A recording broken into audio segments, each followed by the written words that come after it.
Corse qui m'ont alerté sur les dangers, et à juste titre, hein, cette inquiétude est parfaitement légitime.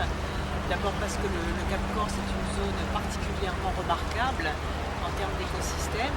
Ensuite parce que le Concordia passe de façon très rapprochée des côtes du Cap Corse, et donc la réaction des élus et des forces vives de la Corse est tout à fait légitime. C'est la raison pour laquelle je m'en suis très rapidement entretenue avec mon collègue, le ministre italien de l'Environnement, que je connais bien, qui est un homme extrêmement soucieux de la protection de l'environnement.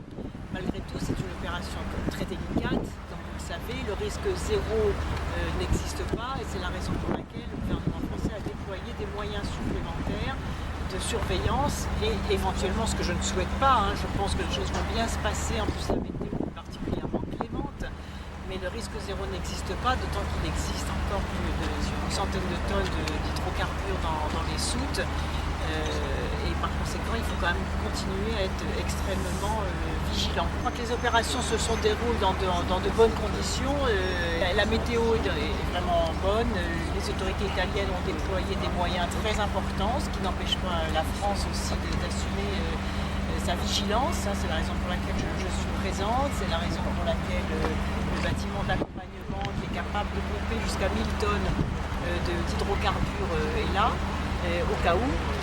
Et puis c'est dans un espace maritime tout à fait remarquable. Je vais d'ailleurs saisir cette occasion demain pour accélérer la création du parc marin du Cap Corse. Donc je me rendrai bien sûr sur le site. Je vais réunir le comité de pilotage élargi pour accélérer cette création, qui était d'ailleurs demandée par les autorités du territoire. Je m'en réjouis parce que c'est une démarche à la fois de protection mais aussi de développement durable qui peut être tout à fait exemplaire et qui justifie également la vigilance que nous avons aujourd'hui en étant sur le territoire. Car nous suivons le Costa Concordia depuis son appareillage hier matin vers 11h, et plus particulièrement le Jason qui s'est mis au contact ce matin au moment de la giration du convoi vers le nord pour faire route vers Gênes, est au contact depuis ce matin 8h30.